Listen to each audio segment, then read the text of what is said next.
Quick reminder guys, check out our brand Flittop where we offer premium quality sneakers. So don't forget to visit our store in the description. Get your Flittop sneakers now.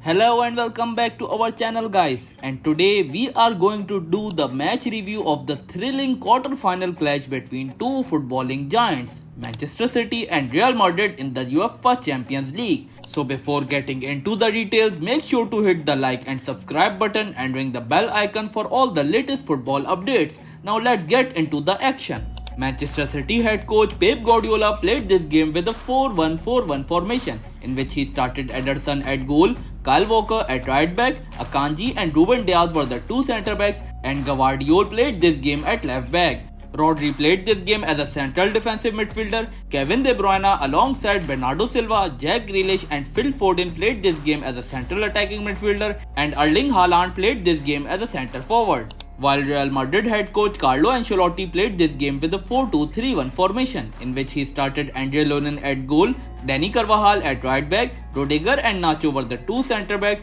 and Ferland Mendy played this game at left back. Toni Kroos and Eduardo Camavinga were the two defensive midfielders.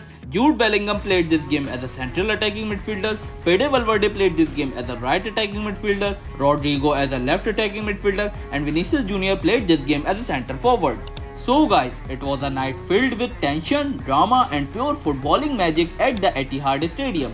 Both teams came into the match with high expectations and they did not disappoint. Real Madrid took the lead early on thanks to a clinical finish by Rodrigo, putting them in the driving seat in the tie. But Manchester City, known for their resilience and never say die attitude, fought back valiantly. Kevin De Bruyne, the talismanic midfielder, rose to the occasion with a sublime equalizer in the 76th minute, sending the home crowd into a frenzy. As the match headed into extra time, both teams pushed for the winner, but neither could find the breakthrough. It all came down to the dreaded penalty shootout where nerves were tested and heroes emerged. In heart-stopping finale, Real Madrid held their nerve to prevail 4-3 on penalties, with Antonio Rudiger converting the winning spot kick. It was a bitter pill to swallow for Manchester City as their dreams of defending their Champions League title came crashing down. Despite their disappointment, Pep Guardiola's men showed immense character and sportsmanship, earning applause from fans and pundits alike.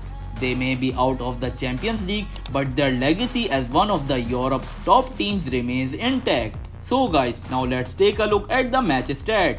Manchester City took a total of 33 shots in which 9 of them were on target, while Real Madrid took a total of 8 shots in which 3 of them were on target. Manchester City had 68% of possession while Real Madrid had 32% of possession. Manchester City commit 15 fouls while Real Madrid commit 11 fouls. Manchester City got 3 yellow cards while Real Madrid got 2 yellow cards. So guys, Real Madrid marched on to face Bayern Munich in the semi-finals while Manchester City bid farewell to their European campaign. But in the beautiful game of football, anything is possible and we can't wait to see what the future holds.